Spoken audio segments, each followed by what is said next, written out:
Buenos días, bienvenidos a su programa Ambientes Microbianos. Les habla Viviana Díaz. En el día de hoy estaremos hablando sobre ambientes de agua dulce y ambientes terrestres. Los ambientes de agua dulce típicos más conocidos son lagos, estanques, ríos y manantiales. Los ambientes acuáticos se diferencian por su composición química y también por los agentes externos microbianos que viven en ella. A continuación nos estará acompañando la licenciada Serly Anaya y Dana Ortiz. Ellas nos profundizarán un poco más sobre el tema. Las licenciadas Dana Cristina Ortiz Negrete, Serly Anaya. Licenciadas, por favor nos explican un poco sobre los microorganismos que viven en las diferentes zonas de un cuerpo de agua, por favor. En las zonas óxicas, las cianobacterias y las algas son las más abundantes. Las algas en suspensión se denominan fitoplancton. Las del fondo y al lado se denominan benticia. En las zonas anóxicas abundan las bacterias fototróficas anoxigénicas. Ok. ¿Nos aclara un poco sobre esos dos conceptos, óxica y anóxica, por favor? Bueno, las zonas óxicas son las zonas donde sí llega el oxígeno. Las zonas anóxicas son donde el oxígeno es limitado, es poco. Ya que la licenciada habló sobre esos organismos que viven en los cuerpos de agua, quiero agregar algo sobre las algas. Hay que tener en cuenta que las algas son organismos fototróficos, además son productores primarios en la cadena alimenticia. Ellos son indispensables para la actividad microbiana de un cuerpo de agua. Pero resulta que cuando hay sobrepoblación de estas algas en un cuerpo de agua, se genera mucha materia orgánica, porque ellas son productoras de materia orgánica. Y cuando se genera esta cantidad de materia orgánica en ese cuerpo de agua, lo que se hace es como una forma de metabolismo. El agua se fermenta y es decir, se da una respiración anaerobia. En conclusión, lo que pasa con este agua, en una palabra técnica, es que el agua se eutrofiza, es decir, pierde sus propiedades químicas y el aspecto físico de este cuerpo de agua cambia. ¿Cómo actúa el oxígeno en el agua? El oxígeno es un gas abundante en la atmósfera, aunque su solubilidad en el agua es limitada. El intercambio de oxígeno disuelto y oxígeno atmosférico en un cuerpo de agua es muy lento. Hay factores que afectan, como son la temperatura, los cambios de oxígeno, alteran la actividad microbiana. Es importante el oxígeno en el agua. Cuando el agua pierde ese oxígeno, mueren los organismos que viven en ella. Se producen unas bacterias anaerobias, o sea, unas bacterias que son capaces de vivir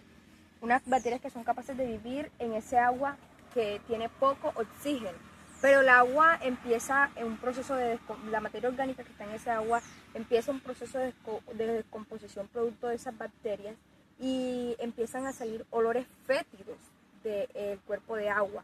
Esos olores pueden en ocasiones causar daño a organismos externos, o sea, daños a la salud de las personas y a los animales que habitan cerca de ese cuerpo de agua. Okay. ¿Qué sucede con la materia orgánica que se genera o deposita en el cuerpo de agua? Bueno, los mayores consumidores son los microorganismos. En los mares y lagos, la producción fotosintética solo se lleva a cabo donde hay luz. La materia orgánica que no se consume, esta pasa al fondo y es descompuesta por microorganismos. Bueno, un ejemplo de esta pregunta podría ser una descarga de materia orgánica que se haga a un río. lo que vemos es que cuando se da esa descarga de materia orgánica y empiezan esas bacterias anaerobias a descomponerse, lo que hay es una pérdida de oxígeno. Pero a medida que esa materia orgánica se va alejando de ese punto, ese oxígeno se va recuperando porque ya la materia orgánica se va degradando a medida que se va desprendiendo del lugar donde fue descargada. Ok, doctora. ¿Nos explica un poco sobre qué es DBO? Ah, sí. Bueno, ese es un tema que de pronto desconocemos, pero que digo es un concepto muy importante. La DBO significa demanda biológica de oxígeno, y es como que la forma de saber qué cantidad de oxígeno hay en un cuerpo de agua en un tiempo determinado. Es una caracterización que se hace del agua, se toma una muestra, se lleva a una incubación más o menos por 5 días a 20 grados. Luego de esos días se hace la determinación, es decir, la medición, y se ve la cantidad de oxígeno residual que quedó en esa muestra.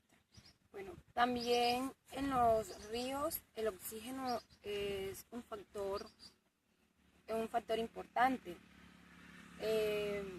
porque en los ríos les llega mucha materia orgánica que vienen procedentes de aguas residuales. Si la materia orgánica es elevada, va a haber un déficit de oxígeno por la respiración bacteriana. Bueno, gracias por su tiempo. Muy buena su respuesta. Esperemos que nos acompañen nuevamente. Gracias, licenciada. Bueno, gracias por invitarnos a su programa y por darle a conocer a las personas un poco más acerca de los microorganismos que viven en el agua. Y que se enteren de cómo los microorganismos ayudan tanto. Nos encontramos en este hermoso lugar acompañados del licenciado Javier Bravo, en el cual hoy hablaremos sobre ambientes terrestres. Cuando hablamos de ambientes terrestres, nuestro enfoque se dirige hacia el suelo y a las plantas, porque es donde tiene lugar el proceso del ecosistema. Los suelos se pueden clasificar en dos grandes grupos, que son suelos orgánicos y suelos minerales, los cuales son más abundantes en nuestra región. A continuación, el licenciado nos aportará un poco más sobre este tema. Buenas, mi nombre es Francisco Javier Bravo Blanco. En el suelo se forman procesos químicos, físicos y biológicos. Al examinar microscópicamente una roca a la intemperie, revela casi siempre la presencia de algas y líquenes, los cuales se desarrollan por la humedad. Son fototróficas y poseen materia orgánica, lo que permite el crecimiento de hongos y bacterias quimioorganotróficas. Estas producen dióxido de carbono y se convierten en ácido de carbono. Son agentes importantes en la disolución y la degradación de las rocas. En las rocas también se desarrollan plantas superiores. Las raíces van penetrando por las hendiduras o grietas de la misma y forman el desarrollo de la resífora. Señor licenciado, ¿nos aclara un poco el concepto de las resíforas, por favor? La resífora simplemente es el suelo que rodea las raíces de las plantas. Ok. Cuando las plantas mueren, ¿qué pasa con sus restos? Teniendo en cuenta que cada organismo tiene un ciclo de vida, cuando las plantas mueren, ellas simplemente pasan a ser parte y componentes del suelo, se convierten en nutrientes y se desarrollan en microorganismos. Los nutrientes se filtran con el agua y se arrastran a las capas inferiores, lo cual permiten el desarrollo de plantas y árboles de mayor tamaño. Teniendo en cuenta que el suelo tiene varias capas, ¿en qué capa del suelo es más importante el crecimiento de una planta? El suelo como hábitat microbiano, su crecimiento más importante tiene como lugar en la superficie de la rizófora. Teniendo en cuenta los diferentes tipos de suelos, ¿cómo es el oxígeno en estos?